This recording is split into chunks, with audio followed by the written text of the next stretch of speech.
Welcome to the Holy Post. As we start a new academic year, school districts throughout the country are deciding to ban smartphones, and no one is more responsible for this than our guest, Dr. Jonathan Haidt. He talks to me today about his latest book, The Anxious Generation: How the Great Rewiring of Childhood is Causing an Epidemic of Mental Illness. We also talk about how smartphones are interfering with our spiritual lives and what Christian communities can do about it.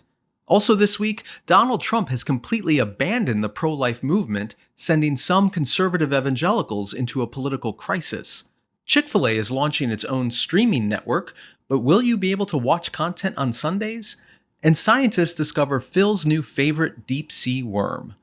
Two quick reminders before we get started. First, be sure to check out the Holy Post events we have scheduled around the country this fall. Hopefully you can join us for at least one and meet other Holy Posters in your area. Tickets are available at holypost.com/events.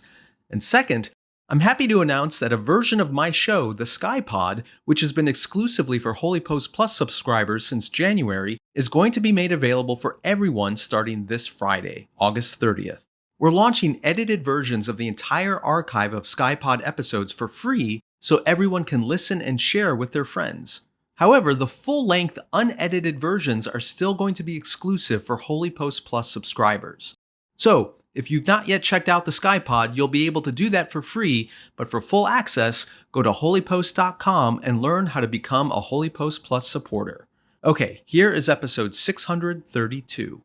Hey there, welcome back to the Holy Post Podcast. This is Phil Vischer. I'm here with people with names like Caitlin Chess. Hi, Caitlin. How's it going?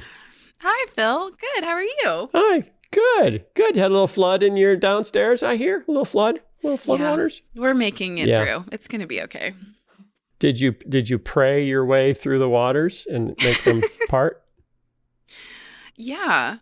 No, I called someone to handle it, which is, I did pray the second I opened my door. I do think my first thought was like, dear Lord, please magically fix this because this is awful.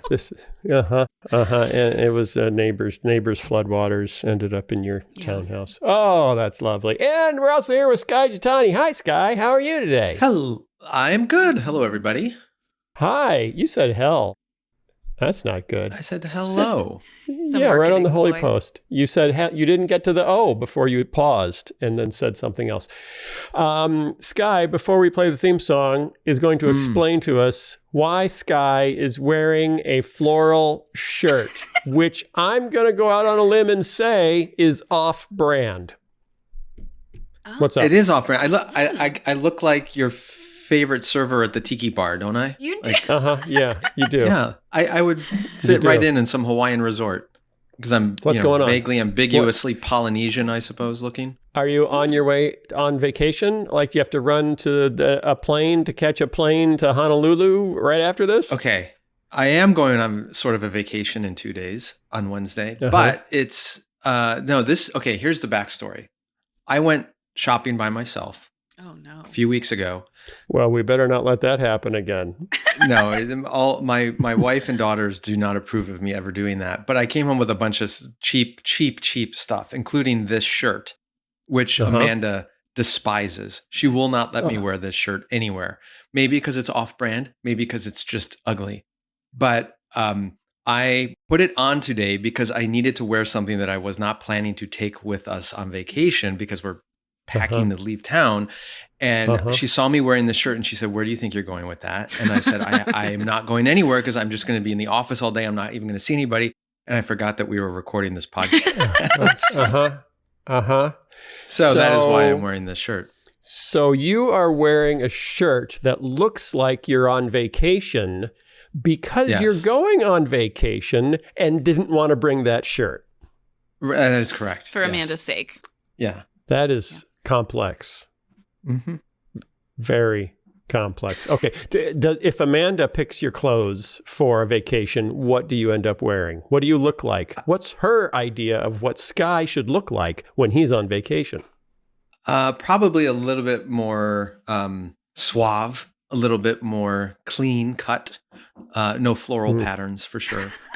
Okay. Okay, well, we'll all have to picture that in our heads until you give us some vacation photos to show us what suave Skye looks like in the eyes as interpreted by Amanda Gittani. Okay, it's time for the theme song. What's the news that you like the most? Who's your favorite podcast host? If it's breakfast, get your toast. It's Skye and Phil and the Holy Post. Skye and Phil and the Holy Post. And sometimes Caitlin. This episode of The Holy Post is sponsored by Hiya Health. Hey, do you have kids? Do you care about their health? Of course you do. Most kids' vitamins are basically candy in disguise, filled with 2 teaspoons of sugar, unhealthy chemicals, and other gummy junk kids really shouldn't be eating. That's why Hiya was created, the pediatrician-approved, super-powered, chewable vitamin for kids. 0 sugar, 0 gummy junk, yet they taste great and are perfect for picky eaters. Hiya fills in the most common gaps in modern children's diets to provide the full body nourishment our kids need with a yummy taste they love. And we've worked out a special deal with Hiya for their best-selling children's vitamin. Receive 50% off your first order. To claim this deal, you need to go to hiyahealth.com/holypost. This deal is not available on their regular website. Go to hiyahealth.com/holypost and get your kids the full body nourishment they need to grow into healthy adults. And thanks to Hiya Health for sponsoring this episode. The Holy Post podcast is sponsored by Brooklyn Bedding. Even the toughest days look better when you've had a good night's sleep, and the quality of your mattress can make a huge difference. Maybe it's time to upgrade your sleep with a new mattress from Brooklyn Bedding. Brooklyn Bedding offers an award-winning lineup of mattresses with different firmness levels, heights, dimensions, and prices. You can take their sleep quiz to find the right one for you, and your new mattress will ship free from their own factory in Arizona right to your front door. Best of all, they'll let you try it for 120 days to make sure you love it. It took Lisa and I years to find the right mattress for us. Now is the perfect time for you because Brooklyn Bedding is offering up to 25% off site-wide for Holy Post listeners. Go to brooklynbedding.com/holypost. That's brooklynbedding.com/holypost. This is their best offer yet, and it won't last long. Upgrade your sleep with Brooklyn Bedding today. And thanks to Brooklyn Bedding for sponsoring this episode.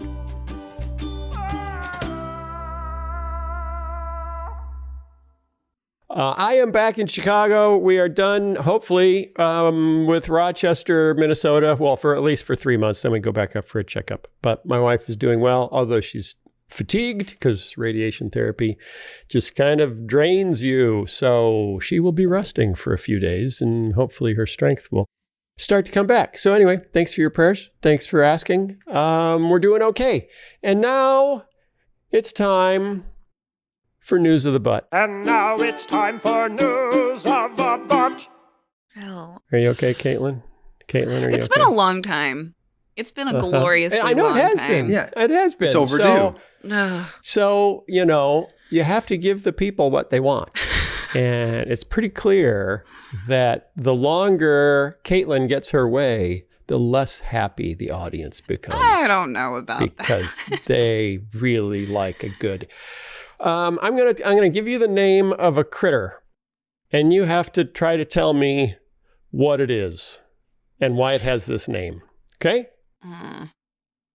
A critter called a pigbutt worm. I'm guessing it's a worm.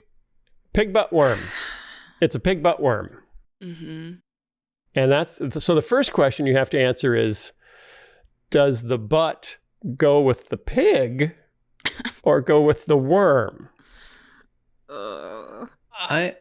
I'm guessing it's a worm, and its butt is either like a squiggly corkscrew, like the tail of a pig. No. I think that'd be a pigtail worm, don't you think, Skye? It'd probably be a pig, yeah. Or maybe maybe the butt of the worm looks like the snout of a pig, and it's got like, you know, nostrils. Ew.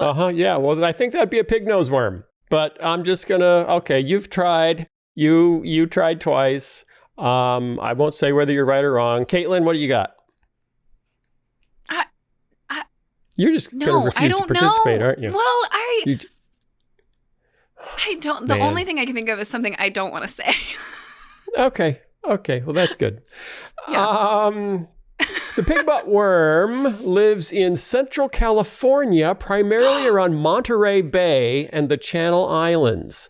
It lives in very deep water in the Monterey Bay. It's a hazelnut-sized worm. Okay, picture this, a worm the size of a hazelnut. It is so strange that it was discovered in 2001. Researchers did not know how to categorize it. They're like, what is this? What are we looking at? And they put it in a jar that said mystery blob. That was the label when they collected it.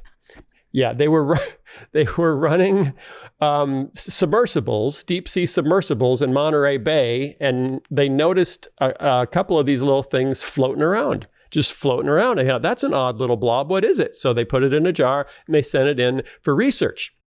It's a strange creature that on one side looks like the rump of a pig. And on the other side, and this is the technical description from this researcher, looks like Mick Jagger's lips. Okay, actually, the first part is what I was going to guess. I just couldn't figure out how that made any sense. That it looks like a pig's butt. Yeah. Yeah. All right, I'm pulling up a picture. Yeah, pigbutt worm. The baffling creature looked like an oversized larva of a I'm going to try to say this, catopterid, a type of bristleworm. And DNA sequencing confirmed that it was in the catopterid family. But catopterids are parchment worms, so called because they make papery tubes attached to the seafloor. They only swim around when they're in their larval stage. But these little pigbutt worms were way too big to be in their larval stage. They appear to be, Caitlin's smiling. I think she found the picture. There's a part of this description I'm really surprised you didn't say. Which part? Which is the other term they use to describe this. Oh, I don't know if that's in the story I'm looking at. Wikipedia says it's known as the pigbutt worm or the flying buttocks. The flying buttocks? Oh, that's fantastic. I didn't go to Wikipedia. I should have gone to it. Oh, Caitlin, you've made me so happy. You contributed to a News of the Butt story. No. Yay! Your t-shirt is in the mail. Thank you for playing. Oh, no. Unlike its tube-like cousins, which are free swimming only in the larval stage, this worm floats through the ocean using its ballooned midsection for buoyancy. So worms generally have segments. And one of the segments on the pigbutt worm is like inflated, like a little balloon, and it makes it buoyant so it can float around. The other segments are kind of shrunken, so on each end, so one end ends up looking like Mick Jagger's lips, and the other end looks like the backside of a pig. It's a crazy world. It's actually an amazingly accurate description. The body creates blue light and produces a green bioluminescent mucus. So not only does it look like Mick Jagger in front and a pig butt in the back, but it has glow snot. Is this great? Is this every 13-year-old boy's new favorite worm? Well, maybe, yeah. Oh my gosh. Okay, I don't have anything more to say about the pig butt worm. I just think it's delightful. Lord. Well, and it's amazing they just discovered this in, was it 2001? Yeah, 2001, yeah. Yeah. How big is it? We had no idea. Hazelnut size. Hey, well, how big is a hazelnut? I don't know, is it like a macadamia nut size? How big is a hazelnut? Siri, how big is a hazelnut? Oh. A hazelnut is roughly spherical to oval. 15 to 25 millimeters long and 10 to 15 millimeters in diameter. Siri heard me. With an outer fibrous husk surrounding a smooth shell. That's just like me. Itty bitty. Actually, just like Skye, you kind of have a fibrous husk, but a smooth shell inside.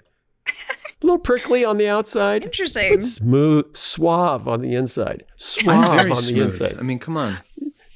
Yeah, I was speaking more metaphorically. Okay. Unless Caitlin has more to say about the pigbutt worm. I'm good. I found this story. I was in a coffee shop, actually in Eden Prairie, Minnesota, for a reason that I won't go into. It was a day trip from Rochester, Minnesota. I was sitting in a coffee shop in Eden Prairie, Minnesota, found this story, was looking at it, and a young worker from the coffee shop walked right behind me, and I realized that on my laptop screen was the big headline, "Pigbutt worm." And I just wanted to say, it's for a podcast. That doesn't make it better. Sorry. That doesn't fix it. It does sound like some kind of parasite that infects. Yep. Pork. No, deep sea creature. You know. Deep sea creature that glows blue with glow green snot. Isn't that cool? That's like if Nickelodeon made a worm. That's what it would be. Mick Jagger in the front, pig in the back, slime snot. I'm going to be done now. I think I'm done. Done. Sermon illustration, Skye? Yeah, it's a little vague. I have got nothing. Although the one verse that comes to mind is from Proverbs. Like a gold ring in a pig's snout is a beautiful woman without discretion. Oh, that's great. Or a beautiful worm without Mick Jagger's lips. Mm-hmm. Yeah, I don't know if that really helps. Okay. Caitlin, come on, just roll with us. This has been the news of the butt. Skye's about to go on vacation, and he's wearing crazy clothes, so he's going to be a little unpredictable today. He's just going to be, he's not his usual suave self, because you are what you wear, right? You are what you wear, and you can't be suave. The clothes make the man. Dressed like a tiki poolside waiter. Can I have another virgin pina colada, Skye? Have either of you subscribed to Chick-Fil-A Plus? No? Is that like a frequent diner program? It sounds like it would be. Chick-fil-A hatches plans for a streaming service as reality TV comes home to roost. Chick-fil-A is moving aggressively into the entertainment space with plans to launch a slate of original programming for its own streaming platform, which I can only assume is called Chick-fil-A Plus, but it might not be. The fast food firm has been working with a number of major production companies, including some of the studios, to create family-friendly shows. It is also in talks to license and acquire content. Hey, Chick-fil-A, I can make family-friendly shows. Woo! Hey, over here, look at me. Woo! Woo! You should make an animated series with all their cows. You know, they have the cows that represent Chick-fil-A to eat more chicken. They should make those guys into characters. I bet no one has already pitched them that idea. I bet no one. So, okay, they also have diversified into other areas, such as making children's puzzles and games under its Penny Cake brand. Yeah, but that's for like their kids' meals, right? I don't know. It doesn't say. It doesn't say that it's just for their, I don't know. Are they at Barnes & Noble? Can I go get a Chick-fil-A puzzle at Barnes & Noble? I don't know. I have so many questions. This story gives me more questions than answers. Do you think it is a good idea for Chick-fil-A to launch a streaming service for its own original programming? I have a hard time seeing it, but then again, who am I? I'm not into the fast food media empire business, but I can understand Chick-fil-A taking a lot of their money and investing it in media, like making TV shows, whatever. But the idea of their own streaming service, that seems ambitious. Does seem a little ambitious, particularly when no one but Netflix can make money on a streaming service. So my question is it a subscription service or is it free? And is it really just a marketing, or to sell advertising or to, because if it's coming from their marketing division, then that might make sense, I guess, but it's still pretty weird. My question is, can you watch anything on the streaming service on Sunday? Oh, that's a good question. I mean, doesn't that seem consistent that they would just not stream on Sunday? You can watch church services. Yeah, they stream. Oh, that does make sense, actually. Yeah. I just like that the article that you sent says Chick-fil-A, known for its fried chicken sandwiches. Like, just in case you're confused, this is a little outside of their brand. known for not entertainment programming, but chicken sandwiches is now making entertainment. I thought that was interesting, and I'm curious to see where they go with that. Will it actually be branded as Chick-fil-A, or is it just going to be a streaming service that happens to be a major investor is Chick-fil-A? Now, that's a good question. Well, here's the deal, though. The Cathy family, Dan Cathy, who, is the family that founded Chick-fil-A, also owns the biggest production studios in Georgia where the Avengers movies are shot. Mm-hmm. You've been there. Mm-hmm. What were you? Were you an extra in one of the Avengers movies? No, but should I say that? People could go look for it. Why were you there? Why were you there? That's a long evangelical story. Oh, okay. But I've been there. It's beautiful. So Dan Cathy personally invests in entertainment. Chick-fil-A, the company, investing in entertainment is kind of different, though. And that's corporate money, which means someone somewhere surely wants a return on it, or there's a board somewhere that's going to say, why are we throwing away money on entertainment? Which is what the board of Apple is kind of wondering right now, except that what they're spending is so little compared to what they make every year that it's not a big deal that they're losing, several $100 million a year on TV shows. But Chick-fil-A, I mean, they're not Apple. They're chicken. Right. True. I'm looking up some other sources here to see what this is actually about. I've only seen this story from one source. Do you have other reports that give us? Because I'm excited. I want, Christian Chicken with the Pickle wants shows. I make shows.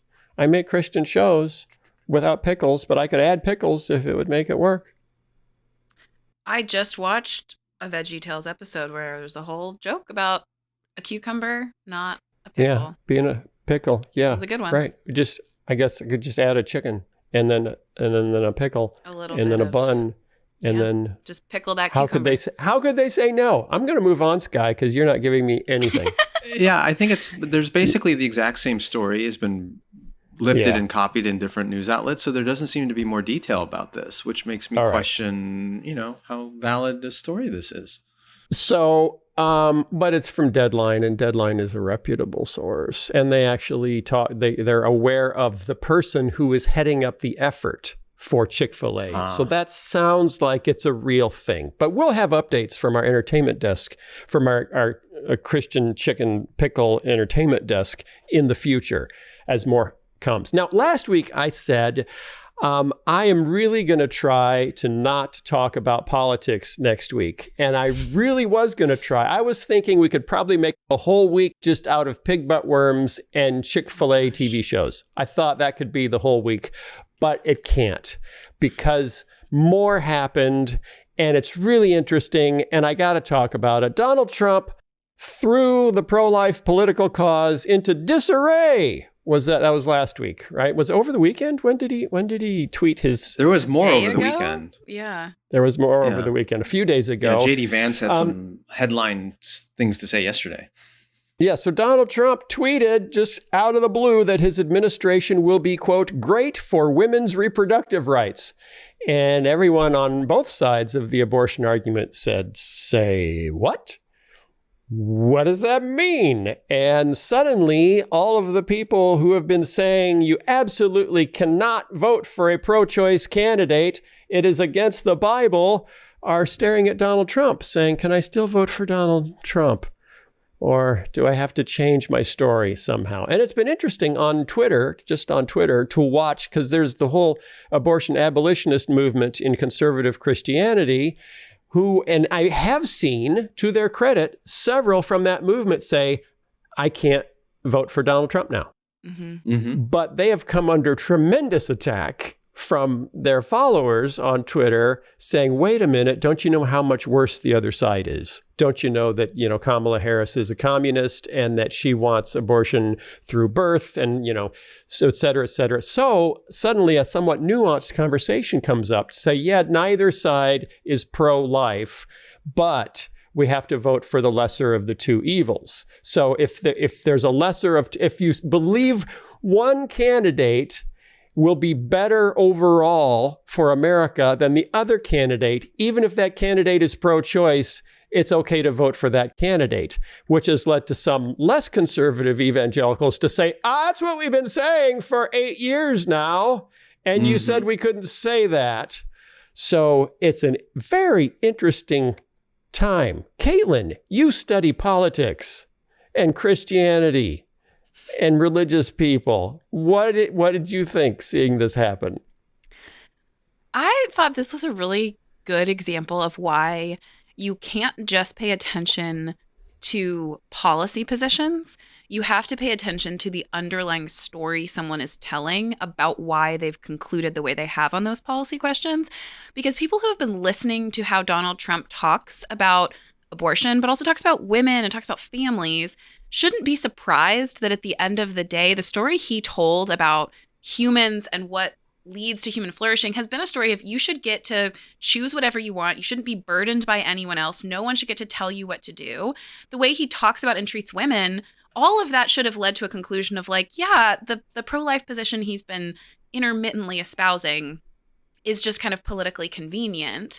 And I think it would really, benefit a lot of us to think on both ends of the political spectrum, not just about policy proposals or positions, but what's the underlying story about humans and how they best flourish that is being proposed? Because this came at the end of watching all the DNC speeches. And I thought what was so fascinating about a lot of the DNC speeches was some of them sounded sort of Republican in that they were like, it's all about freedom. You get to choose whatever you want. No one gets to tell you what to do. The government doesn't belong in your bedroom or in your doctor's office, which is a very Republican kind of like get the government out of things kind of point.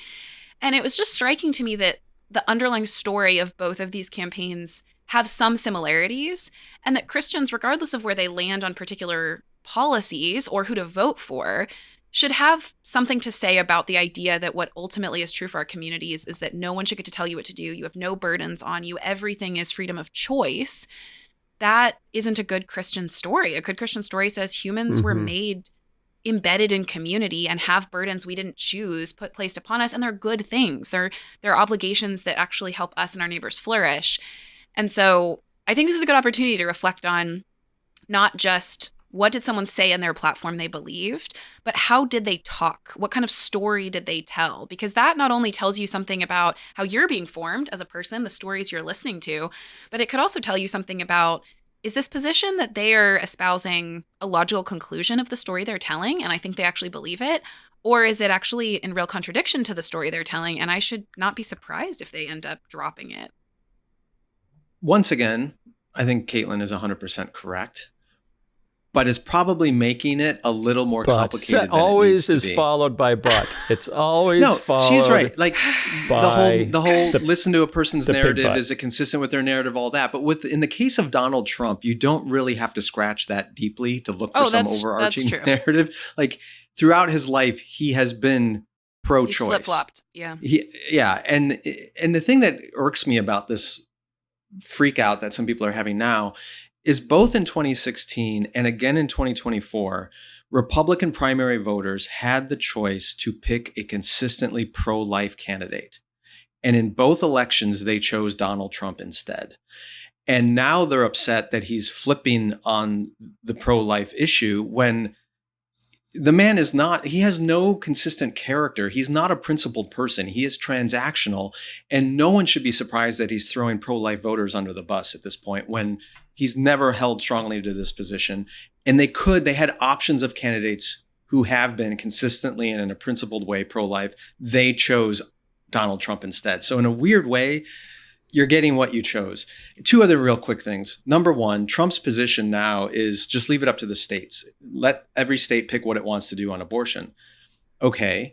But it's interesting that the only states he's criticizing are the red states that have put in place more restrictive abortion policies. He's criticized removing IVF. Was it Alabama or Mississippi that did that? Alabama. He's criticized Florida's heartbeat bill. He's criticized Texas and Arizona that put restrictions on abortion. So even though he's saying leave it up to the states, what he's really saying is, I don't want this to stop any woman from voting for me. So please make it as little restriction as possible. And then finally, if you want to go with the lesser of two evils argument, and you don't have a pro-life candidate in this race, then I think the moral thing to do is vote for the candidate whose policies you believe are going to do more to actually reduce the number of abortions. And we can have a conversation about that, or people can debate that, but it's no longer about who's pro-life. And anyone who's trying to argue to vote for Trump, given his current stated policy as pro-life, is just delusional. And even J.D. Vance yesterday came out and said in unequivocal terms that he and Donald Trump would never support a nationwide ban on abortion. Yeah. Mm-hmm. So I don't know how much more pro-choice you can get than that. Skye, do you remember the video you made about abortion that I did not make? That was not me talking, and I did not write it. Yeah. I might have edited it, but I closed my ears so I couldn't even hear what you were saying. I don't even know what it's to this day. I don't know what it's about. You made this video about abortion. And when Roe was overturned, first of all, in the video, and this was, what the Guttmacher Institute and David French had already talked about, which it was unlikely that the overturning of Roe would lead to a drastic reduction in abortions. And we pointed that out in that video that you made, I edited, but didn't listen to. After that, when Roe was actually overturned, and some Christians did not celebrate fast enough for other Christians, one of the things we said on the show, and I remember with my own words even saying this, was that while I supported the overturning of Roe because I didn't like that we had a national policy that was more permissive on abortion than most of the Western world, at the same time, I was concerned that conservative Christians would attempt to then push it so far that it would create a backlash against the pro-life movement and could end up actually turning the country in a more permissive abortion direction rather than finding incremental, compromise in the middle. Right. And I'm going to go out on a limb and say that Trump has abandoned the pro-life movement, which means because we let him take control of the Republican Party and put his daughter-in-law in charge of the party itself, that the party has abandoned the pro-life movement because of overreach in red states where they tried to push it much, much further than the general public was comfortable with, which was what we predicted several years ago. Exactly. And, this is a case where the character of our leadership makes such a difference. So imagine if we had a different conservative leader or leader of a conservative political party than Donald Trump. Roe gets overturned in, 2022? Roe gets overturned. If we had had a leader that said, listen, we've been working toward this end for 50 years and we're grateful that the court has overturned it, but now our effort needs to be towards creating a holistic policy state by state that cares for women, that cares for families, that gives child tax credits, that makes adoption more accessible, adoption more accessible, healthcare more available. And we need to put common sense legal structures in place here that, if we had that kind of leadership and one that could win over a skeptical country toward a pro-life kind of position, we could be in a completely different place. But because we had Donald Trump at the head of the Republican Party, and he saw that the Democrats were going to an extreme on this and winning in state after state after state, he reflexively went the other way. Rather than being principled, rather than being guided by some kind of higher vision, he's an animal of appetite, and all he wants to do is win. And he quickly ran to the far extreme. And now you're seeing the Democrats, by the way, going also to the far extreme. I think one of the more interesting studies that was done a couple of years ago was at Notre Dame. They did a nationwide study about what do Americans really think about abortion. Mm-hmm. And the two findings that jump out is, generally speaking, Americans believe abortion should be accessible, but almost nobody believes that it is a moral good to have an abortion. It's always a regrettable outcome. And what you see the Democrats doing is, in some ways, almost making abortion into a sacrament, where, they had that mobile clinic basically outside the DNC last week celebrating women getting access to an abortion, which is not where most Americans are. And then you have, the extremism of some on the far right who are saying, we want to put women in jail for seeking an abortion. And there's no one leading a common sense approach to this anymore, because that was advocated by Trump being the leader of the Republican Party. Yeah, well, it's interesting because one of the responses I saw to several abortion abolitionists saying, well, I'm not voting for Trump now. On principle, I'm not voting for Trump. One of the responses was, oh, so you're going to let the other team win. Like literally. Like you're going to let the other team win the election. So it has become so much about our team and their team that it doesn't matter if our team violates our principles, because their team cannot be allowed to win under no circumstances. It's the definition of stupidity. I don't think that's the definition of stupidity, but I'll look it up and make sure, Skye. It is. When you allow tribal identity to trump everything else, including your moral compass, it's ridiculous. You can say it's stupid, but you can't say it's the definition of stupidity. It's Foul, my definition red flag, foul. It's my definition of stupidity. Paradigmatic exemplar or something like that. There you go. I was thinking actually about this morning because I was traveling this last week, going and speaking at a couple conferences, and one of them was a conference for youth leaders, like youth pastors, people who volunteer with youth groups, and more conservative group than my, church or the place that I spend most of my time. And it was interesting. I had a couple conversations afterwards with some pastors who basically said, I was taught that this is a litmus test that you just always run on a candidate. Are they pro-life or not? And I appreciated how they talked about it. And it gave me some more sympathy for there are talking heads on Twitter who I do think, to your point, are just tribalistic, and they have bought into a cult of personality, and it's not principled at all. And then I think there's lots of people in churches who were told, this is the most important issue of our lifetime, and it makes sense. It's moral for you to choose this as the litmus test. But what I thought was so interesting is a bunch of these folks were so genuinely and now it's not an issue on the ballot when I vote for president. I don't know what to do. And I was a little bit hopeful talking to them because I was like, wow, we actually get to have a conversation now about all of the various issues at play between these two candidates. And they might still come to a conclusion that I disagree with. But I just thought I deeply lament the fact that there is not a presidential candidate, and there are very increasingly few national candidates for office that I think are really healthily pro-life. That is awful. But I'm thankful, in this strange way, for the way it's opening up conversation, because I just thought wow, you are principled in this actually. And I don't think it was good that it was so drilled into you that this is the only issue you should care about. But I am thankful that you're genuine in that belief. And so now that it's not an issue in the election, at least for president, you're open to having a conversation. And it was hopeful for me to go, okay, I'm not going to convince anyone on Twitter about this. Like you said, they are bought in to a candidate that is mostly, I think often on both sides, there can be idolatrous relationships with a party and a candidate. But I think a lot of folks in churches, especially conservative evangelical churches, this is something that they were really taught to believe. And I think there might be openings for us to have some conversations. I mean, some of them have bought into a cult of personality as well, honestly, on either side. But I think there's some great room here to go actually, it is complicated. You have to weigh a bunch of issues, and it might be different issues you're weighing for president versus for other national offices versus other, places down the ballot. But we actually have to think about this. Yeah. Go ahead, Skye. Could you imagine, though, go back to, 2012 or 2016, could you imagine if we had a President Romney instead of a President Trump? A President Romney probably would have nominated justices just as conservative as Barrett, Gorsuch, and Kavanaugh.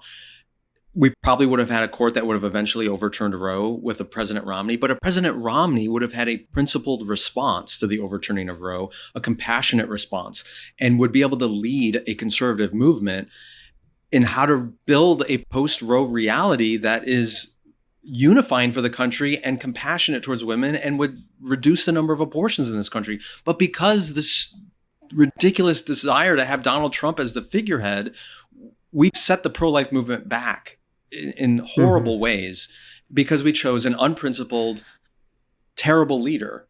And that's where it gets the movement. So there are consequences to who we vote for, and character matters.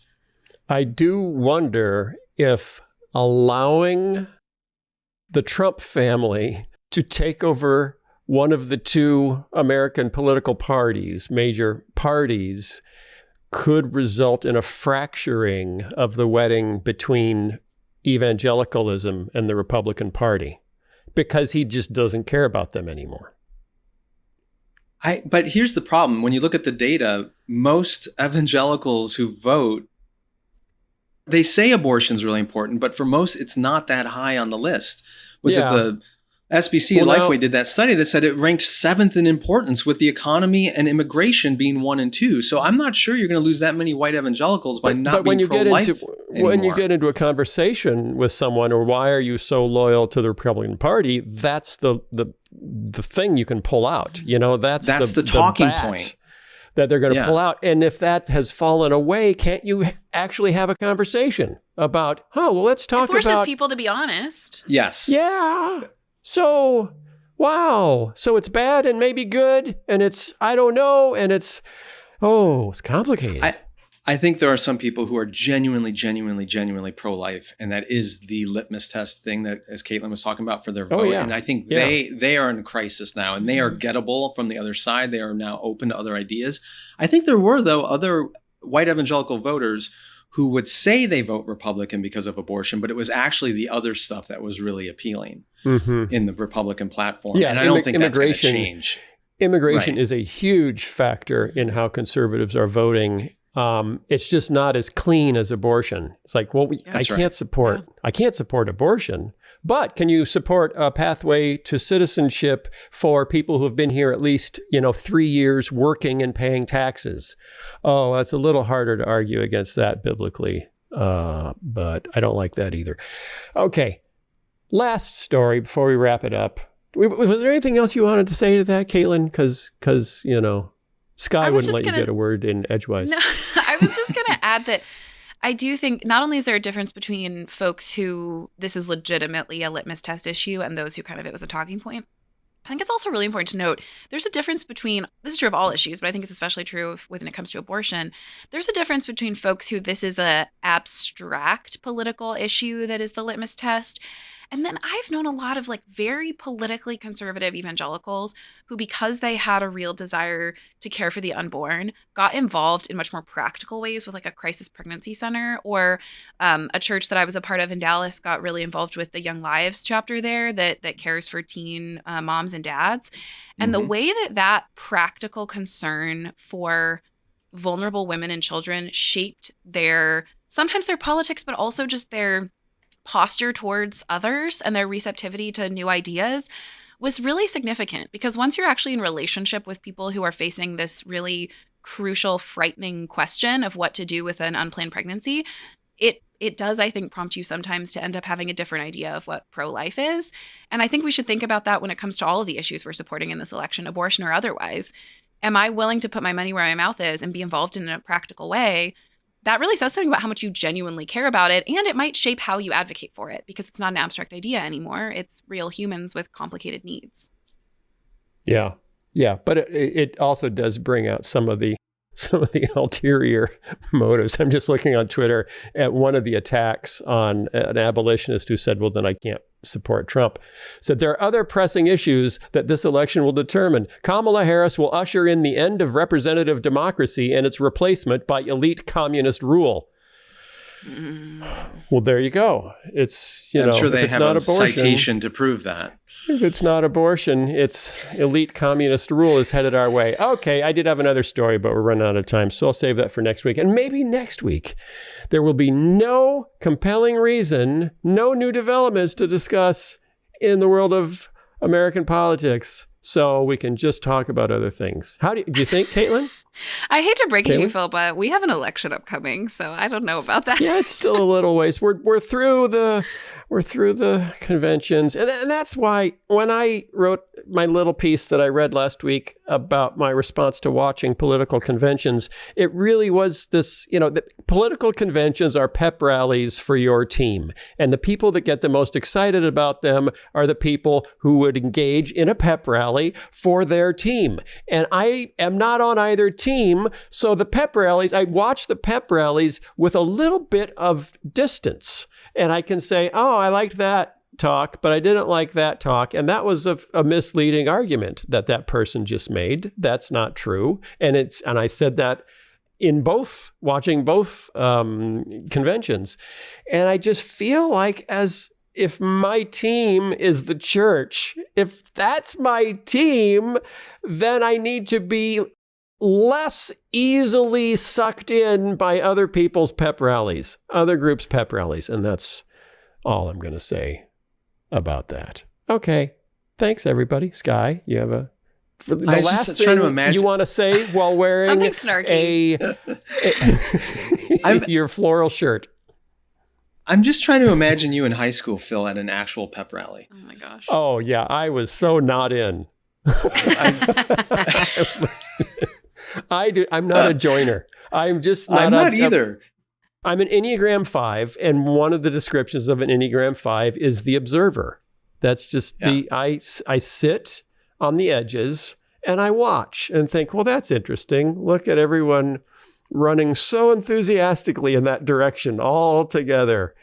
I wonder why. That's just how That's exactly how I am too. I've never been a joiner. And that's partly why a lot of people get frustrated with me on Twitter, because they're like, pick a side, state your position, tell us what you're, passionate about. And it's like, man, I am here more as an observer than as a combatant. And, but that's my personality type. I apologize. I'll try to be more tribal.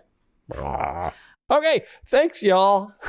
No, I won't. I won't, Caitlin. Do not despair. I will not try to be more tribal. Tribalism looks as silly on me as that shirt looks on Skye. So I'm not going to do it.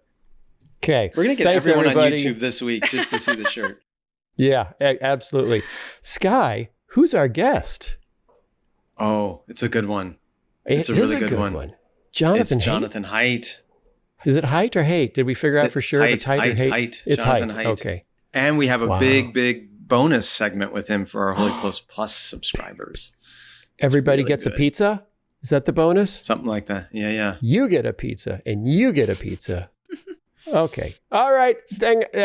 Hang around. Stay around and hang around. If you put those together, it's staying around for the interview. It's a good one. Go look up Pigbutt Worm. They're really cute little pig-butted hazelnuts. And we'll see you next week. Bye. The Holy Post is sponsored by Faithful Counseling. I'm not super good at people stuff. I like ideas and technology and puppets. When Lisa and I got married, it was a shock to see just how different we approach the world and each other. The thoughtful gift of marriage counseling from one of our parents was a huge help in those early years. Faithful Counseling can help you get through life's rough spots with more than 3,000 licensed therapists across all 50 states. Faithful Counseling makes it easy to find a great therapist that'll work for you. You can meet over video or phone sessions, and changing therapists is easy and free until you find the right fit. So don't struggle alone. Let Faithful Counseling match you with a licensed therapist who can help you grow into the best version of yourself. Visit faithfulcounseling.com/holypost and get the professional, faith-based counseling you need. And there's a special offer for our listeners. Right now, you can get 10% off your first month at faithfulcounseling.com/holypost. Thanks again to Faithful Counseling for sponsoring this episode. So today's conversation with Jonathan Haidt is why I love my job and what we're doing at the Holy Post. I've been reading his books and articles for years. He's been mentioned in so many of the episodes of this show, and I'm indebted to him for the research he's done on topics like parenting, political polarization, social media, and technology. It just goes on. And I've wanted to have him on the show for a really long time, and we finally got him, and he did not disappoint. This is a fantastic conversation. For those of you who don't know Jonathan Haidt, he's a professor of ethical leadership at New York University. He has a PhD in social psychology, and his previous books include The Righteous Mind and The Coddling of the American Mind. And he writes on a Substack called After Babel. His latest book, which is having a massive impact and is a #1 New York Times bestseller, is called The Anxious Generation: How the Great Rewiring of Childhood is Causing an Epidemic of Mental Illness. Despite being an atheist, Haidt has a ton to say about the role of religion, and we talk today in this conversation about the impact that smartphones are having on the church and the spiritual formation of young people. We also have an amazing bonus interview for Holy Post Plus subscribers about how technology is making our politics dumber and more divisive. You do not want to miss that. All right, here is my conversation with Jonathan Haidt.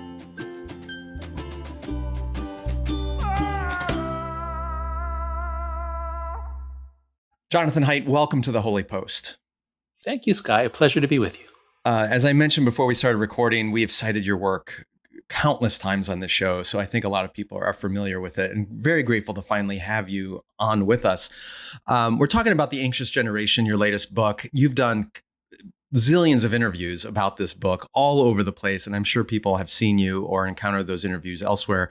The premise of the book is that overprotection of children, maybe going back to the 1980s, coupled with underprotecting kids in the virtual world online, has led to a generation born after 1995 that are more anxious and ill-prepared for adulthood than any other. I want to begin by just asking, what have responses to your book been like since it came out? Both ones that maybe encourage you, and what's the strongest or most thoughtful pushback that you've encountered on your book?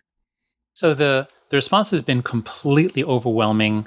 I'm used to writing about politics and universities and things that produce a lot of controversy and hatred and hate mail. And on this, it's been like, it's as though parents all around the world, and especially in America, could see that something was wrong. They were disturbed by this, but they couldn't put their finger on it. They didn't know what to do. And now suddenly my book comes along, explains, what happened, what children have to do in childhood, why it's having these effects, what's different from boys and girls. So the overwhelming response has been gratitude. I've never seen anything like it.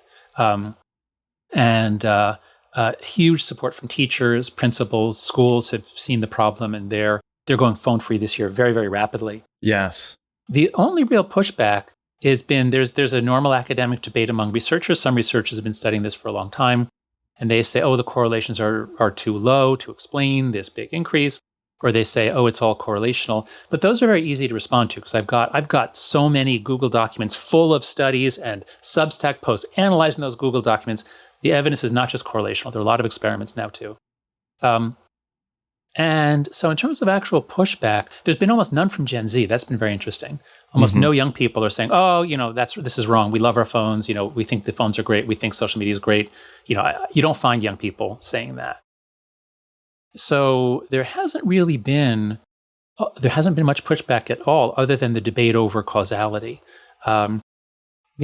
What about from the tech companies themselves and social media companies? I can't imagine they're happy with what you're prescribing. What have they been saying? Not. Well, they don't say anything. That's not the way they work. They are, of course, their PR firms, their PR teams and PR firms are meeting about this, and they are acting behind the scenes. They don't want to leave direct fingerprints on things, but I know that they are sending out certain articles by their favorite researcher to journalists. So they're trying to control the narrative, and the story that they're trying to tell is that Haidt has mistaken correlation for causation. That's the main thing they're trying to push. They're pinning everything on the fact that, it's just a coincidence that everything went up around 2013, just when kids were getting on Instagram and other things, and it's just a coincidence that kids who, especially girls who are heavy users of social media, are much more depressed. It's a coincidence. It's actually that depressed kids are more likely to use social media. So I know that they're working behind the scenes to shape the narrative, but so far there's been no comment on my book that I've seen from any. Actually, you know what? Leaders, so the big 2 or 3 that are really causing most of the problems, especially Meta, Snap, TikTok, those are the 3 that are really doing the most damage. From them, I've heard nothing. But I have had conversations. Two CEOs reached out to me. The CEO of Pinterest and of Twitch. So these are 2 men who are concerned about the problems, and we were just beginning discussions, but they both gave me permission to use their names as people who are interested in the tech industry. The tech industry is thousands of companies, almost all of which make our lives better. This is not like tech is bad. I love technology. I love my iPhone. I love Uber and Lyft. All this stuff is amazing. And sure enough, a lot of leaders of tech companies are actually very concerned about this and are willing to help. So I'm actually very encouraged that we're going to get a handle on this. We're going to turn things around in the next year or 2. Okay, so as a father myself, my oldest is 22, my youngest is 16. So I'm right Gen in Z. that Gen Z cohort. And my wife and I, along with many in our community, went through those adolescent, teenage years trying to figure out how on earth do we manage this. There was this one moment for me where I've joked about this on the show before. It was the awareness that I think we're at the end of civilization. And it was, I don't know, about 10 years ago, I was at Disney World with my kids. And if you've ever been there, they end the night with a huge fireworks display and Every this night. massive, the projections on the castle. And it's the most overstimulating, amazing theatrical experience you can have. And we're crammed in with thousands and thousands of other families. And I looked around the crowd and I saw children throughout the crowd looking at their phones. I knew that was coming. Yep. If this spectacle is not enough to get their attention away from their screen, what possibly could? So I present that with, I'm encouraged as well. I've seen all these news reports about schools who are banning phones and taking them out of the classrooms. And I'm encouraged to hear that there are some tech leaders that are reaching out to you saying we want to, be part of the solution, not part of the problem. Let's say all of that happens. Does it make a difference if our households, if what we're doing at home doesn't change and parents and the way they're interacting with their kids are still allowing these screens to dominate their lives? And what do we do about that? Yeah. So first, the answer to your question is easy. Yes, it still matters. If we can give kids 6 hours a day away from their phones, 6 or 7 hours in school, and if we can give kids more after-school activities, especially team sports, now you're up to 8 or 9 hours away. And if we can get age gating so that 10-year-olds can't just go onto Pornhub, they actually would have to go through some step, which will discourage most of them. So we can make a huge difference, even if we don't change family life. However, I fully agree with you that the kids are formed in the family, and almost a way to say it, actually, this is almost a gloss on the whole book, is for thousands of years, hundreds of thousands of years, adolescence is a process of gradually becoming an adult within your culture. And I have a whole chapter on adolescence, puberty, in which I really go into like initiation rites and the care that cultures take so that in this critical period of early puberty, around age 11 or 12 through 15, 16, that's when boys are becoming men and girls are becoming women, always guided by same-sex individuals who are not their parents. This is very important. Around the world, it's not that your mother or your father takes you through initiation rites. It's the community, and it's elders in the community that are trusted by your family. And they give the secret knowledge, the ritual traditions, they educate you, they guide you through. Now, this has been fading out for a long time in Western civilization, at least since the Industrial Revolution. This is just less and less important. And that's a problem. And it became a much more serious problem in 2012, I'd say, when kids move onto social media platforms very heavily. When you have an Instagram on your phone and high-speed data, that's 2012. You didn't have that in 2010. When they move on, now what's happening? Now, so much is coming at you through your screen, chosen by an algorithm at a computer at Meta or TikTok. So much is coming at you through your screen, tailored to you. There's not much room for input from your family anymore. There's not much room for input from religion, from your pastor. Everything's coming through the screen, so much so that if fireworks are exploding above you, it's not as interesting as what's happening on your screen because that's tailored to you and it's responsive. You touch it and it changes, touch it and it changes. You can't change the fireworks. It's not interactive. You just sit there and watch. And the iPhone is incredibly good at creating this cycle of stimulus, response, reward that trains kids very, very rapidly. So I'm completely sympathetic. Let's explore that. What do you see? Because I was hoping that Christian families would be sort of the last refuge of like human socialization. I've also been working with Jewish schools. I'm Jewish myself. Jewish communities are really resonating, and Jews have this built-in advantage. 1 day a week is already Shabbat. Right. One day a week, you do not use any devices. So Jews have a head start on this, and Jewish communities are really are doing some amazing work to get the phones, out of the lives of 10, 11, 12-year-olds.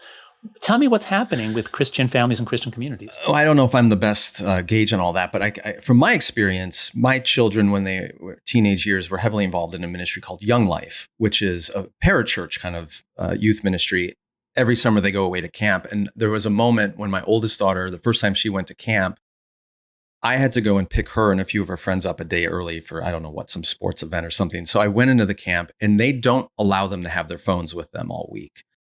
And as they were leaving, their camp counselor came, opened up a backpack, and the girls, were like 4 or 5 girls, their phones were in this backpack. And they all stood there looking down in this backpack at their phones, and none of them reached for it. And I was like, girls, we got to get going. What's the problem? And one of them actually said, I don't know if I want it back. Wow.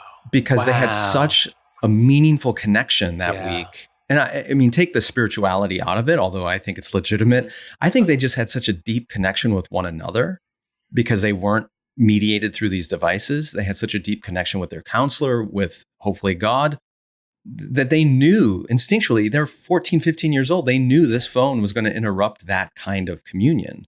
That's beautiful. Of course, they did take it back. But so I think in some isolated cases, this is happening. But this gets to one of the questions. I want to talk at length about the role of the church and spiritual communities and all this. And you have a wonderful section in your book about it. In more conservative Christian, say, evangelical communities, I think one of the ways they have tackled the collective action problem in our culture is by creating an alternative community, but they've only done it selectively. So when I was growing up, and a lot of teenagers were, engaging in premarital sex and drinking and some drugs, there's a collective action problem with just one family saying, you're not going to do this. But when you're part of a church community and all the families together are saying, we're not going to do this, it does create a structure in which a teenager can go against the current. What I have not seen is Christian communities that are taking that kind of stance against screens and social media and technology. And I'm not entirely sure why, except that obviously Scripture doesn't say anything explicit about social media or technology. It does say things about sexual morality or drug or alcohol use, things like that.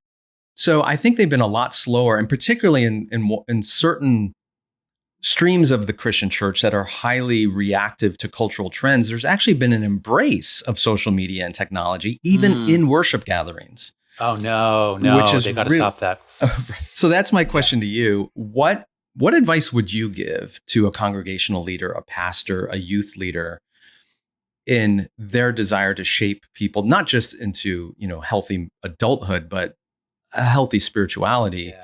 What boundaries would you encourage communities of faith to put around these devices? Sure. Okay, so let's start with communities that have a very defined purpose. They have hard metrics of outcomes, and there's a lot at stake in them getting it right. That's schools.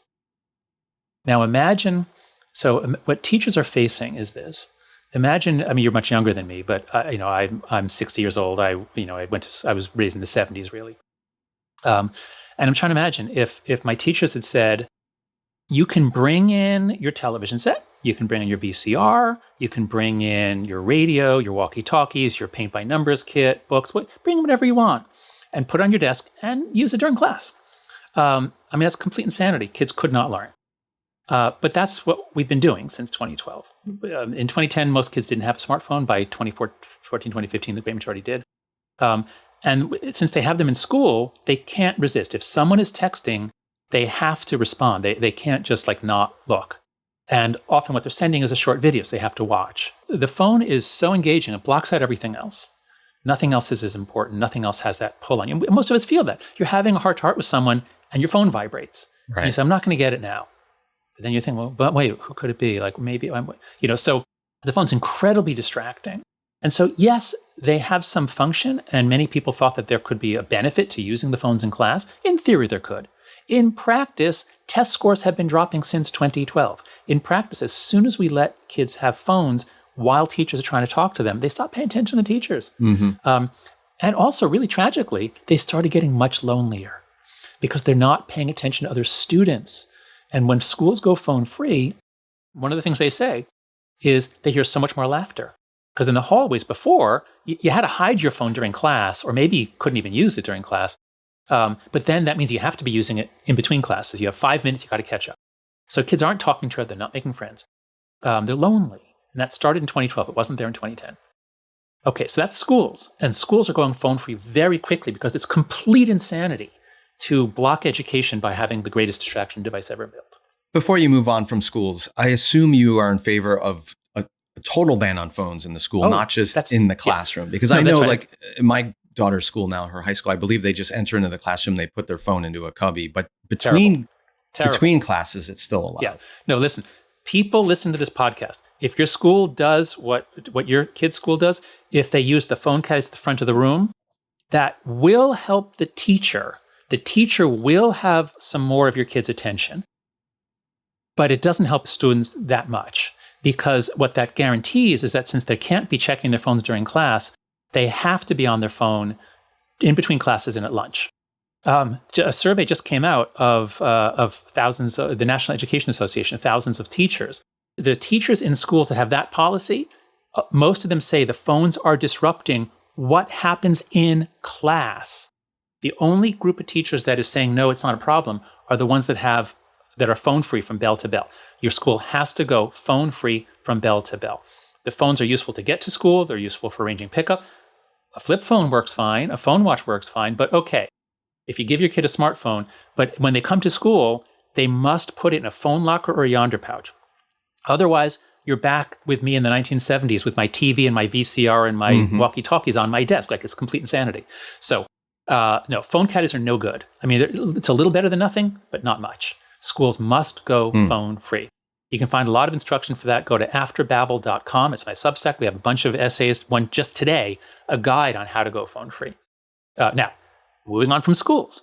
Now let's look at churches, religious groups, parachurches, children's, So, you're trying to foster a connection between the leader, the teacher, and the students, between the students and each other, between the students and God. You're trying to foster all these relationships. But your phone is vibrating, 20 times an hour in your pocket, and you're checking it. The phone, as I say in the book, phones are experience blockers. The day you give your kid their own smartphone is the day you cut down by 70% everything else in life. Books, very few books will be read, very few hobbies, very little time in nature, very little time talking with friends. All of these things are reduced enormously, some to zero. And I would think that thoughts about God, a sense of communion, feelings of compassion, all this stuff is going to be greatly reduced. So the idea that kids could have their phones in their pockets during any of this is insanity. So I speak at a lot of Christian colleges and universities. And over the years, one of the things I think the thing I've said that's probably gotten the most pushback and reaction from the students is I've argued that the greatest threat to the development of their spiritual lives is their phone. Mm-hmm. And based on research by folks like Sherry Turkle and others, I've argued that you have to cultivate boredom to develop a true depth of life with God.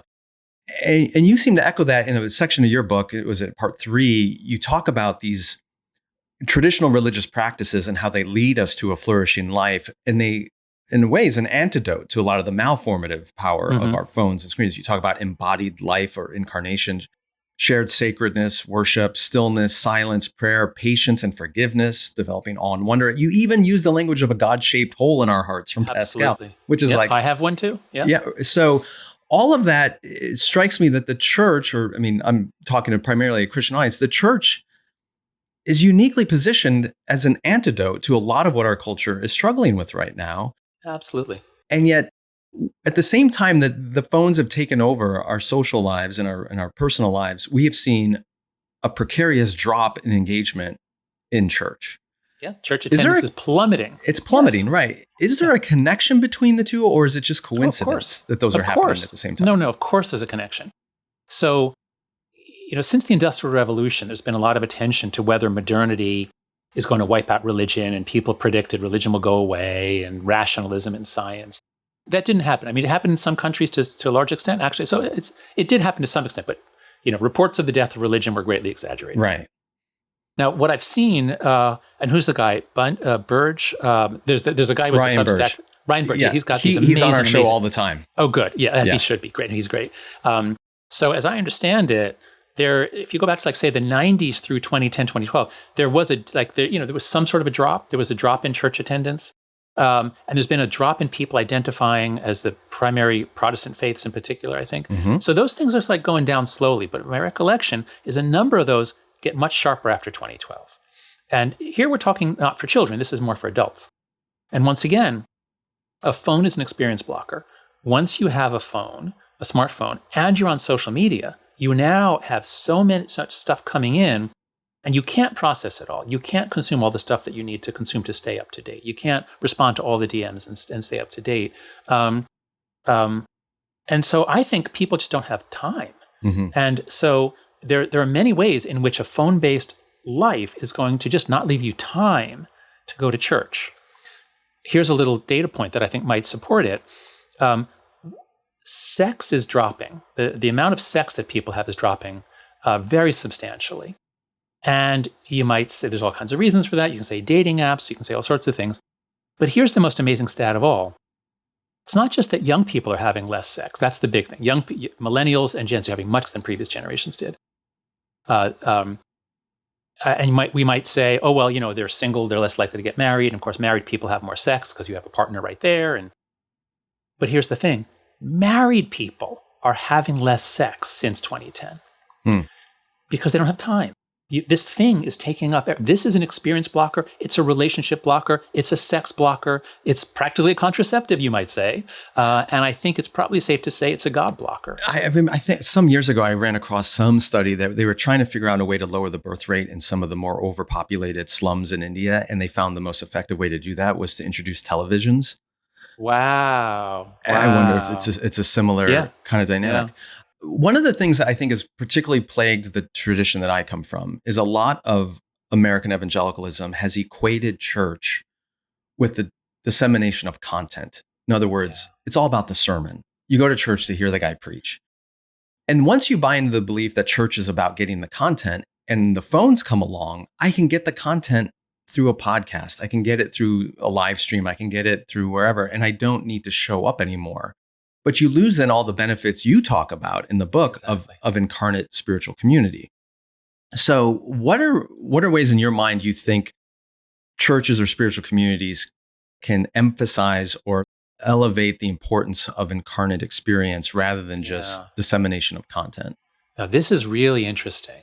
Okay, let me approach this in two ways, and let's talk about it. Let's try to give advice to churches. I've been on a couple of other Christian podcasts, and it's clear, ministers, pastors, they're really struggling with these problems. Mm-hmm. Let's see what we can do to help them.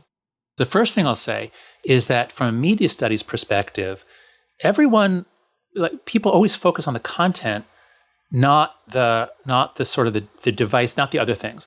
And so with television, the big debate was, if kids watch violent television, will that make them violent? We have to have less violence on TV. We have to have less sex on TV. And Marshall McLuhan, one of the great media sages of the 20th century, said, the medium is the message. He said, stop focusing on the content. The content, he said, is like the tasty piece of meat that the burglar gives to the dog to quiet the dog while he goes about his business. The content matters, but it's not most of what's going on. When social life changed in the 50s and 60s to be about sitting around this glowing box in the living room, that's the big change. It doesn't matter so much what was on the glowing box. It's that American life changed and came to converge around the television set. It wasn't like that before TV. I mean, radio played a somewhat similar role, but it wasn't quite the same. And so this is so that's my first point, is that the content, while it matters, it doesn't matter as much as the other things. And so the ritual of going, the fact that you have to actually exert effort to go rather than just turning it on and staying in your pajamas, all of these things are really, really important. That's the first thing. Don't focus so much on content. Think about what going to church or what a youth group, what it does, what it entails. Don't focus on the content. That's the first thing. Second thing is, now here I'll say, is about what is religion really about? Now, I'm a social scientist. I'm Jewish, but you can be a Jewish atheist, and I'm a Jewish atheist. Like I don't believe in God. I'm open to the possibility. I know I don't understand the universe. But I'm a naturalistic social scientist. I think we're products of evolution, all that. Why does almost all the world have religion? And why is it that there are many similar features? A lot of variety, as with languages, but a lot of similar features. And I'm a big fan. The writer who most influenced me, I'd say, is the sociologist Emile Durkheim, who has, one of his magnum opuses is on, the elementary forms of the religious life. He's one of the greatest scholars of religion. French, Jewish, writing in the 1890s, early 1900s. He was a big part of my undergrad work. So yes. Oh, good. Yeah. Good. Brilliant, brilliant. And if you read any of my books, you'll get some Durkheim because he's affected everything I do. What does he say? He says that the point of religion is to create a community. That's why it exists. That's its social function, is to create a community. And so the thing about church is not the content. You have this unique ability in the modern age to become part of a congregation, of a group oriented not towards a TV show, but towards something beautiful, elevated, virtuous, sacred. Sacredness is an important part of our psychology, of our evolved psychology. Sacredness allows us to come together around a sacred object and cohere and create a moral community. It's almost as like what we're seeing now with the decline of religion, the decline of socializing, the increasing time on screens is an explosion of loneliness. People are so lonely. Some of the most striking and sad graphs in my book are the ones that have data on answers to this question. Sometimes my life feels pointless, or sometimes I think I'm no good at all, or I can't do anything right. Now, these are taken as signs of depression, but they're also just sort of signs of hopelessness, a sense that my life doesn't matter. And I've heard this a lot from young people. And those numbers, they were very low in the early 2000s, and all of a sudden, around 2012, they double. So now about 20% of American high school seniors agree with those statements, and whereas it used to be only around 10. So this is really sad. They're lonely. They're dying of loneliness. And so what does that do? Well, I'm so lonely. Oh, well, I can reach out to someone on social media. Oh, I can play a multiplayer video game. But that just compounds the problem that it's like junk food. It's like you're eating junk food. No, you need to actually get out and be with a person. We're physical creatures. We're embodied. When I was a kid, I remember in elementary school, my friends and I, we'd wrestle, we'd put our arms around each other, we'd push each other. We're physical creatures. Watch chimpanzees play, watch dogs play. We're physical creatures. So to sort of bring this to a close or turn it over to you, I would say, of course, I'm sure you see many more functions of religion than I do, but just as a social scientist, it's the creation of this community, which is this magical, it's like e pluribus unum. That's a magic trick. How do you create one from many? That's transubstantiation. That's what you can do in a successful religious community, and what most of us secular people are really struggling with. So over to you. How can churches use Durkheim? Well, one that comes up, you talked about sacredness a lot, as Durkheim does. And a lot of my family, my father is an immigrant from India. Most of my family are from a Hindu background. I've been to many Hindu temples. And this is, gosh, you see this in the Hebrew scriptures as well. Remove your shoes when you enter sacred space, right? Yeah. Moses removes his sandals when he encounters the burning bush. Hindus will remove their shoes. Muslims will remove their shoes. They'll wash themselves before they enter into worship. And it's a way of separating the profane from the sacred. Exactly. And then you gather in this space as a community. And even though in many Western Christian communities, we don't do that sort of thing, I wonder if we need some kind of striking ritual of sacredness. And could it be as simple as we leave our devices outside? Oh my God, that's so good. You just remove your sandals in a way to be fully present and to acknowledge that this is a sacred space in which we are connecting with one another, connecting with God, and separate from craziness that drives the rest of our time in our lives. But Love it. The other question I have, though, is some have argued, and maybe we'll wrap up with this and maybe do a bonus segment in a second. Andrew Sullivan and others have talked about the decline in traditional religion, but they argue that there is sort of a constant of religious energy in a society. And if it's not being expressed in traditional religious forms, it'll find expression somewhere. And that is increasingly in our politics or in our online communities or something. Absolutely. Do you agree with that? And it sounds like you do. And if so, how do our phones or social media weaponize that religious energy in a way that's far from bringing cohesion and community, actually creates anger and division and breakdown in society and turns religion into a device of division? Great. Now, so first of all, I love Andrew Sullivan. He's not just brilliant, but I think his Catholic background and his belief has allowed him to see things that many secular intellectuals have not. He's been right on almost everything that he said, I believe. And he has an essay from, I think, 2018, We All Live on Campus Now, about how the craziness that started on college campuses in 2015, which was the subject of my book, The Coddling of the American Mind with Greg Lukianoff, Sullivan predicted that this isn't going to stay on campus. This is going to hit the news media. It's going to hit all these cultural institutions. And Andrew and I both see a lot of the political energy is really religious energy. In fact, my book, The Righteous Mind, the subtitle is Why Good People Are Divided by Politics and Religion. And I go through immensely helpful book to me, by the way. Oh, thank you. I am finding right. Christian audiences, pastors generally know that book because it's all about how do you make arguments, to a diverse congregation, politically diverse. But in that book, I analyze I sort of lay out, here's how morality evolved. Basically, a lot of it predates religion. A lot of it you can see building blocks in chimpanzees, reciprocity and hierarchy. You can see those long before humans.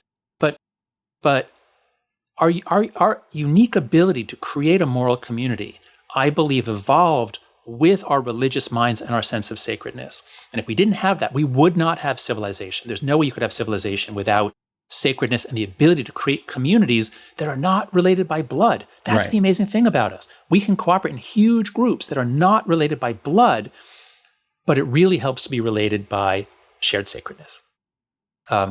And what's happening as society's been getting less religious, America used to be much more religious than Europe. I imagine it still is, but it's, America is getting less religious now.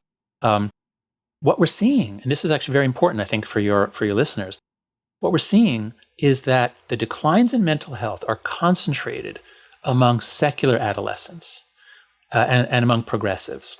So among religious conservatives, so if we go back before 2010, there's a long-known finding in positive psychology. Conservatives are a little happier than liberals. That's been known for decades. And religious people are a little happier than secular people. Mm-hmm. Also, married people are happier than single people. Those are like the big three. That's been known for decades. Okay, so you graph out the lines. There's really good data on American high school seniors, the Monitoring the Future study. You graph out data from high school seniors from the 70s, and you track these depression items or anxiety items. And they move around a bit, but they're pretty stable. They're pretty steady until 2011, 2012. And you'll see that the line for the line for secular, one question is, religion is very important in my family. Do you agree? Do you disagree? So when you separate that out, you see the religious kids are a little happier than the secular kids. And you see that the conservative high school seniors are a little happier than the liberals. That goes on and on until 2012. Then what happens? The liberal kids and the secular kids, and especially the secular liberal kids, are a hockey stick. Their line just suddenly spikes upward. All the bad stuff, it more than doubles for those kids. What happens to the conservative religious kids, or the kids from conservative religious families? They go up a little. They do go up. There's no group that is untouched by this, but they don't go up nearly as much as the secular liberals. And I think it's for exactly the reason we're talking about. There is a God-shaped hole in every human heart. I'm an atheist, but I have one too. I have a very weak spiritual life, but I have spiritual experiences. I'm an awe junkie. I love landscapes and tall, being up high, and I feel something. It changes my feeling about life, about the universe. So we all have it. And what I have witnessed as a professor with an inside seat on the craziness is that student activism, student protest has taken on a much more religious or quasi-religious fervor to it. And that means you can't reason with, you can't negotiate. It is like, and I'm not meaning to insult religion, what this really is, it's fundamentalism. It's become like a fundamentalist religious group. If you don't channel these needs, these spiritual needs, if they're not guided by the wisdom of traditions that have been shaping them and improving them over generations and generations, if you don't do it that way, it's going to be guided by some weirdo on TikTok. It's going to be guided by, some cult, something that attracts the kids on their phone, but doesn't really give them a sense of community or belonging. That's Ross Douthat at the New York Times some years ago talked about, if you don't like the religious right, just wait for the post-religious right. Yes. And that's true on the left as well. I mean, for so many decades, we saw left-leaning folks fueled by religion. That's what the civil rights movement was. Right. And now that's been decoupled, we see a different kind of extremism. Now that it's actually actively hostile to religion. It's very sad. Jonathan Haidt, I'm going to wrap up this part of the interview right now, but before we go, remind everybody to get your new book, The Anxious Generation. Look up other interviews that go in depth on other parts that we didn't touch on. Your work has been so immensely helpful. You keep talking about how you're not a religious believer and you're an atheist. fine, but I'm incredibly grateful for your curious mind and your openness to the reality of religion's role in our world. And that, I think, has informed your work in a really helpful way for all of us, religious or not. Thank you for your time. I want to do a few more minutes with you for a bonus segment for our Holy Post Plus folks, where we talk about how your research can illuminate maybe what we're seeing in this presidential election. So if you'd be willing to stick around for a few minutes, we'll do that. Very happy to do that. Thank you, Skye. The Holy Post Podcast is a production of Holy Post Media, produced by Mike Strelo, editing by Seth Gorvet. Help us create more thoughtful Christian media by subscribing to Holy Post Plus at holypost.com/plus. Also, be sure to leave a review on Apple Podcasts so more people can discover thoughtful Christian commentary, plus ukulele and occasional butt news. Visit holypost.com for show notes, news stories, Holy Post merchandise, and much, much more.